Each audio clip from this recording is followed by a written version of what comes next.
Bonsoir mesdames, bonsoir mesdemoiselles, messieurs, bonsoir, bienvenue à cette édition sur Numérica TV.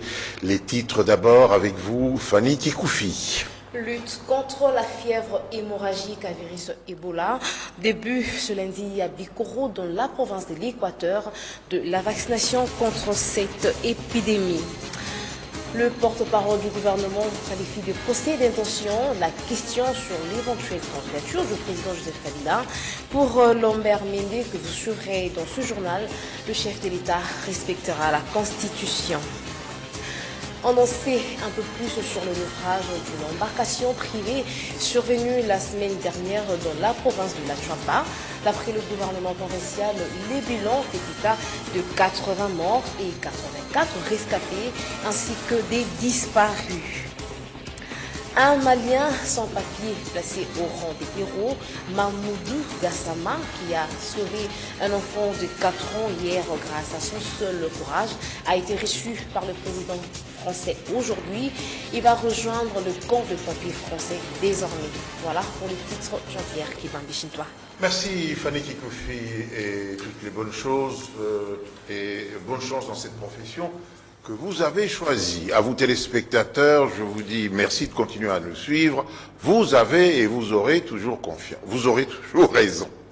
Début ce lundi à Bikoro, dans la province de l'Équateur, de la campagne de vaccination contre la maladie à virus Ebola. Selon le docteur Bate Njoloko, directeur général de lutte contre cette épidémie, la cible de cette vaccination reste le personnel de santé de première ligne, ainsi que les personnes ayant été en contact direct avec les malades confirmés d'Ebola. Entre-temps, un prêtre Lucien ou le prêtre Lucien Ambunga de la paroisse d'Itipo, dans le diocèse de Badaka-Bikoro, contaminé par le virus Ebola, a été déclaré tout simplement guéri. Le porte-parole du gouvernement, nous avons changé de chapitre, était ce lundi devant les professionnels des médias. À plusieurs sujets d'actualité ont été abordés par Lambert Mende, dont la récente déclaration du président français Emmanuel Macron et son hôte Paul Kagame sur la situation en République démocratique du Congo. Élisée Mafou, Doudou Kasuba. La RDC est jalouse de sa souveraineté et aucun État ne peut s'arranger pour son bonheur sans elle. Propos du porte-parole du gouvernement congolais au cours du point de presse organisé autour des questions d'actualité, dont la récente déclaration de Macron à l'Élysée. Pour Lambert Mende, il est tout à fait légitime qu'il en connaisse les raisons. Il s'agit de la République démocratique du Congo. Pays souverain comme la France, comme le Rwanda, comme la République d'Angola. Donc nous avons posé la question de savoir comment il peut se faire qu'on puisse parler de la République démocratique du Congo sans la République démocratique du Congo. Nous attendons la réponse. On a pris l'habitude de s'occuper de nous à notre insu, de vouloir faire notre bonheur sans nous. Et ça ne peut pas continuer. Parce que nous avons vécu cela depuis des dizaines d'années et ça ne nous a jamais porté bonheur. Selon Lambert Mende, le gouvernement congolais tirera toutes les conséquences de la réponse que Paris lui réservera. Vous le savez très bien, au cours des dernières années, nous avons été agressés à plusieurs reprises. Comment avons-nous répondu? Nous avons répondu politiquement, nous y avons répondu en mobilisant notre peuple et nous y avons répondu militairement. Donc nous n'excluons aucune réponse. Quiconque s'aventurerait à venir avec des initiatives hostiles ici devrait savoir que ce ne serait pas une promenade de santé. C'est tout ce que je peux dire. Bien avant cette rencontre avec la presse, le ministre des Affaires étrangères avait convoqué les 3 chefs des missions diplomatiques représentant le pays cité dans cette déclaration pour en obtenir plus de clarifications et d'explications sur une initiative de 2 chefs d'État africains sur la RDC. Lambert Mende qui qualifie de procès d'intention les rumeurs selon lesquelles Joseph Kabila serait candidat à la présidentielle du 23 décembre prochain. Pour le porte-parole du gouvernement, la Constitution est claire sur cette matière. Je vous propose d'écouter encore une fois Le ministre Mende, au micro d'Élysée Mafou. À ma connaissance, je n'ai pas, moi, été informé de l'existence d'un projet de réviser la Constitution de la République démocratique du Congo. Tout se passe en République démocratique du Congo, conformément à la Constitution de la République démocratique du Congo. Alors vous dites que la majorité présidentielle pourrait être tentée de forcer le passage, mais vers où? Le passage que nous voulons forcer, c'est le passage vers des élections qui sont conformes aux normes prévues dans la Constitution et les lois que le peuple congolais s'est donné. Point barre. Il n'y a rien de plus, rien de moins. Donc tout le reste n'est que procès d'intention, tout le reste n'est que commentaire complètement hors contexte. Parce que le contexte, c'est la République démocratique du Congo. Mais, quoi qu'il en soit, nous sommes même en avance sur le calendrier que nous nous sommes donné. Alors, de quoi s'agit-il? On force le pas vers où? C'est à vous de dire vers où pensez-vous que la majorité irait? Nous sommes même en avance sur le calendrier que nous nous sommes donné. Alors, de quoi s'agit-il? On force le pas vers où? C'est à vous de dire vers où pensez-vous que la majorité irait. Nous nous préparons pour aller aux élections à la date du 23 décembre 2018. Autre chose, plénière selon dit à la Chambre haute du Parlement, le ministre de PTNTIC a présenté le projet de loi modifiant et complétant la loi 2002 sur les télécommunications et les technologies de l'information et de la communication. Après débat, le ministre Emery Okunji a sollicité et obtenu un délai de 48 heures pour essayer de rencontrer les différentes préoccupations soulevées par les sénateurs. Je vous propose de suivre les réactions de quelques sénateurs.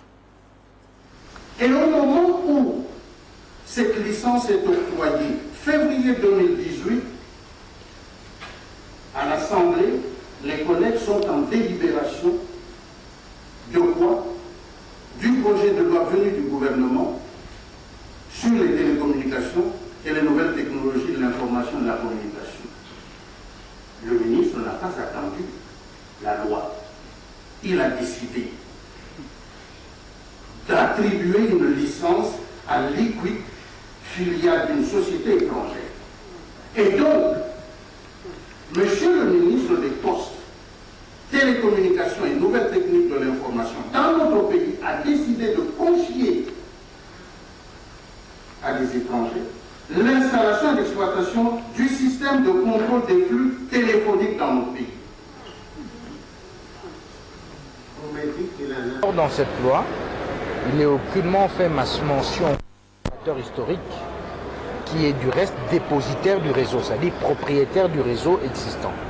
Et la privatisation dans le secteur veut que le dépositaire ou le propriétaire du réseau en soit le distributeur. Ça veut dire qu'il loue ses services pour les sociétés qui viennent s'installer et développer les différents services. Or, dans cette loi, on ne retrouve pas cette notion. Au contraire, il a été complètement extirpé de l'article, je crois, 126 de la loi de 2002 qui consacrait à la SCPT l'exclusivité du réseau. Maintenant, le secteur privé dans cette loi devient en fait l'opérateur, comme ils disent, opérateur puissant. C'est un terme qui n'existe pas en télécommunication. On parle de service provider, on parle d'internet service provider, mais il y a toujours un gestionnaire de réseau. Le vice-premier ministre et ministre en charge de l'Intérieur poursuit son séjour dans le Grand Katanga. Henri Movasakani a remis hier aux administrations territoriales de cette partie du pays des véhicules neufs. Pourquoi? Eh bien, tout simplement pour leur permettre d'améliorer les conditions de travail de ces administrations. Glorian Seya. C'est fait. Les administrateurs des territoires du Grand Katanga ont maintenant des véhicules neufs qui leur permettront d'améliorer leurs conditions de travail. Ce don a été fait par le vice-premier ministre, ministre de l'Intérieur Henri Mova Sakani, qui séjourne depuis le vendredi dernier dans ce coin de la République. Le patron de l'Intérieur a personnellement remis les clés de ces véhicules aux autorités de 4 provinces issues du démembrement de l'ex-Katanga. Ils ont à leur tour loué le geste du VPM et promis d'en faire bon usage. À nos administrateurs du territoire, nous les tenons à l'œil. Il faut bien soigner ces véhicules. Et à la police, nous réitérons notre confiance. Ils nous ont toujours dit que les dispositifs sécuritaires n'étaient pas suffisants. Et le gouvernement de la République, le président de la République ont réagi. Et il faudrait absolument que nous puissions mériter cette confiance. Je voudrais dire un grand merci à l'autorité suprême, le chef de l'État, qui, par sa politique de démembrement, donne les moyens aux territoriaux afin qu'ils puissent améliorer leur gestion. Au nom de son Excellence, Monsieur le gouverneur de la province du Tanganyika, que je représente ici, je tiens sincèrement à remercier le chef de l'État pour cette dotation. Et remercier aussi les VPM. Voilà le concret. Le chef vient de concrétiser qu'on ne peut pas administrer à pied. Nous sommes très contents. Nous disons merci et nous félicitons son Excellence, le vice-premier ministre, le ministre de l'Intérieur, pour tous ses efforts pour que la voix soit entendue. Henri Mova Sakani en a profité pour visiter l'hôtel du gouvernement du Haut-Katanga qui fait peau neuve en attendant son inauguration par le président de la République, Joseph Kabila, dans un futur proche. Nous allons rester en province et nous rendre directement avec vous, Gloria Anseya, dans la province de la Chuapa. Oui, Kibambi Chintoa, la mission du gouvernement provincial de la Chuapa a rendu public les conclusions de son enquête relative au naufrage d'une embarcation privée survenue la semaine dernière sur la rivière Momboyo. D'après le vice-gouverneur, le bilan fait état de 80 morts, 84 rescapés et des disparus dont le nombre demeure inconnu. Richard Mboyo a été joint au téléphone par Félix Ilunga. Nous sommes maintenant en possession de la vraie réalité de la situation. Donc, il y a eu naufrage à cause d'un manque de coordination d'embarcation par le commandant qui a provoqué ces noyades. Alors, il y a eu 84 rescapés qu'on a recensés et 50 corps enterrés. Sur place, à la mission catholique Ouafania, on a enterré 31 corps. Et en aval de Ouafania, on a enterré 19 autres corps, ce qui a fait un total de 50 corps enterrés. Mais il y a aussi des disparus. Et on a signalé même qu'on a retrouvé certains corps à 40 km en aval de Ouafania. Donc il y a eu aussi 60 blessés et traumatisés qui sont actuellement campés à Monkoto. Voilà un peu le résultat de l'équipe qui nous a menés depuis Monkoto. Et les disparus sont au nombre de combien? On ne sait pas dénombrer parce que comme on ne sait pas mettre la main sur le manifeste, il nous est difficile d'identifier les disparus et leur nom, de quantifier les noms. Alors, monsieur le gouverneur, quelles sont les dispositions qui ont été prises pour les rescapés? Bon, jusqu'à présent, nous avons interné tous les rescapés à Monkoto-Cité. Alors, nous continuons à faire le plaidoyer à Kinshasa pour qu'ils nous viennent en aide pour évacuer tous ces rescapés-là. On va célébrer ce mardi 29 mai la journée internationale des casques bleus, thème retenu, 70 ans de services et de sacrifices. Cette journée rend hommage au personnel civil, policiers et militaires pour sa contribution au travail de l'ONU. C'est aussi l'occasion d'honorer la mémoire de plus de 3700 casques bleus qui ont perdu la vie en servant sous le drapeau bleu depuis 1948, dont 129 hommes et femmes en 2017. Ange Makadi. La première mission de maintien de la paix a été lancée le 29 mai 1948 lorsque le Conseil de sécurité de l'ONU a autorisé le déploiement d'un petit nombre d'observateurs militaires au Moyen-Orient afin de veiller au respect des accords d'armistice entre Israël et les régions arabes avoisinantes. Ce groupe d'observateurs militaires a ainsi formé l'organisme des Nations Unies chargé de la surveillance de la trêve.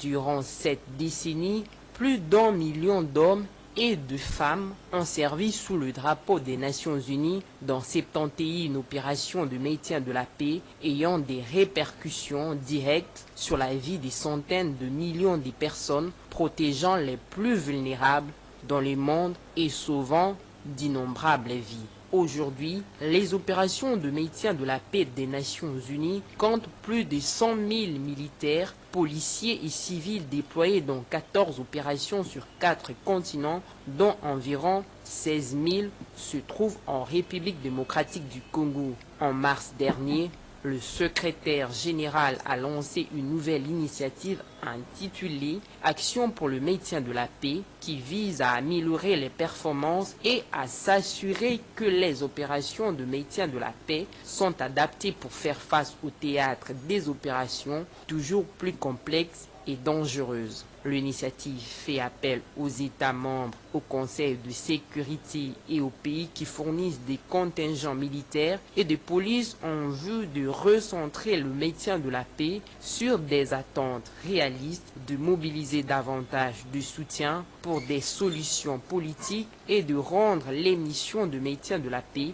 plus fortes et plus sûres grâce au déploiement des forces bien équipées et bien entraînées. L'initiative vise également à déployer plus de femmes dans ces opérations. Bien que le 29 mai soit la journée internationale des casques bleus des Nations Unies, elle sera célébrée cette année au siège de l'ONU à New York le 1er juin. Le secrétaire général déposera une gerbe en honneur de tous les casques bleus qui ont perdu la vie sous les drapeaux de l'ONU. Autre chose, le jeune Malien qui a sauvé un enfant à Paris en France, Mamoudou Gassama, va être naturalisé français. C'est le président Emmanuel Macron qui l'a personnellement informé ce matin au cours de l'audience qui lui a accordée à l'Élysée. Ce sans-papier de 22 ans devrait également intégrer le service des soldats du feu, entendez les sapeurs-pompiers. La suite en images. La nouvelle fait du buzz sur les réseaux sociaux. On les considère déjà comme un héros. Mamadou Gassama, un jeune Malien de 22 ans, a escaladé un immeuble du 1er arrondissement de Paris le week-end dernier pour sauver un enfant âgé de 4 ans suspendu au 4e étage.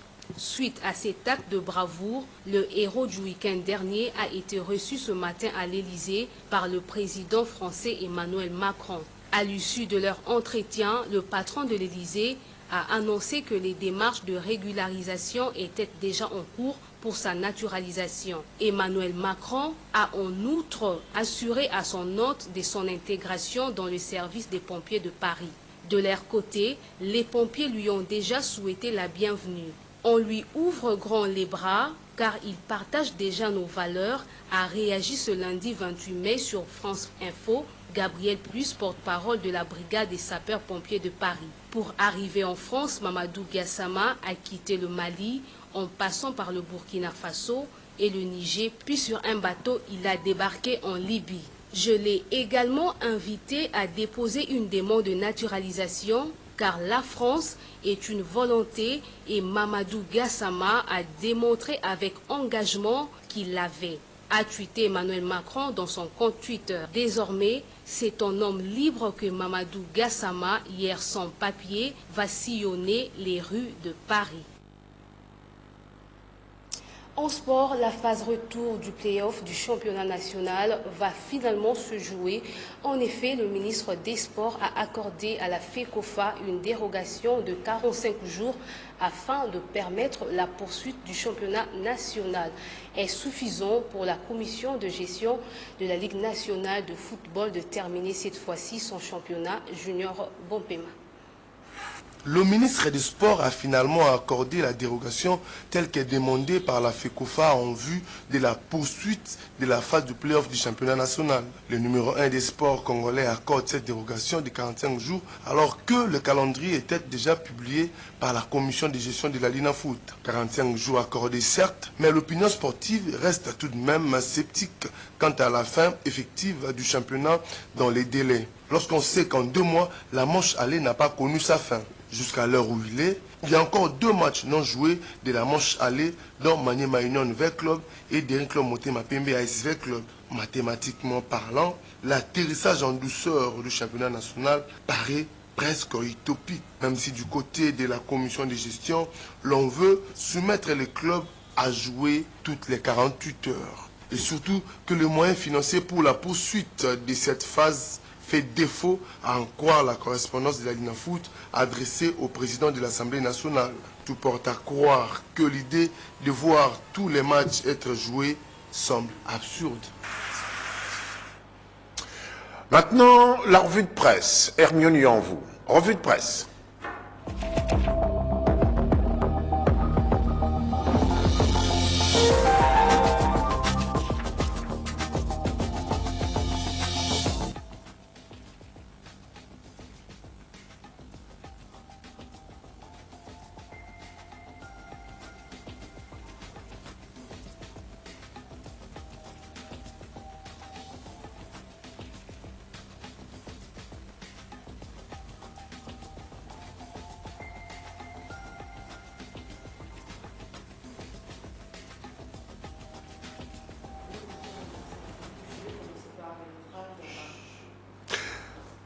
Rappel de titre avec vous, Fanny Kikoufi.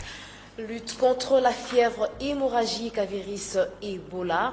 Début ce lundi à Bikoro, dans la province de l'Équateur, de la vaccination contre cette épidémie.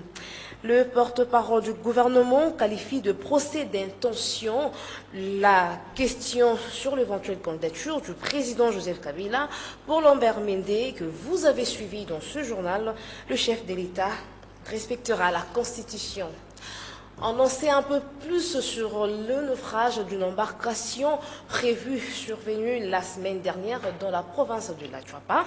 D'après le gouvernement provincial, les bilans fait état de 80 morts et 84 rescapés ainsi que des disparus. Un Malien sans papier placé au rang des héros, Mamoudou Gassama, qui a sauvé un enfant de 4 ans hier grâce à son seul courage, a été reçu par le président français aujourd'hui. Il va rejoindre les camps de pompiers français désormais.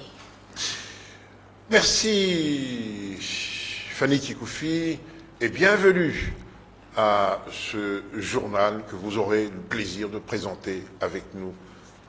Merci. Et ce journal étant terminé, Kikoufi, Gloria et moi-même vous disons tout simplement bonsoir. Nous vous retrouvons demain.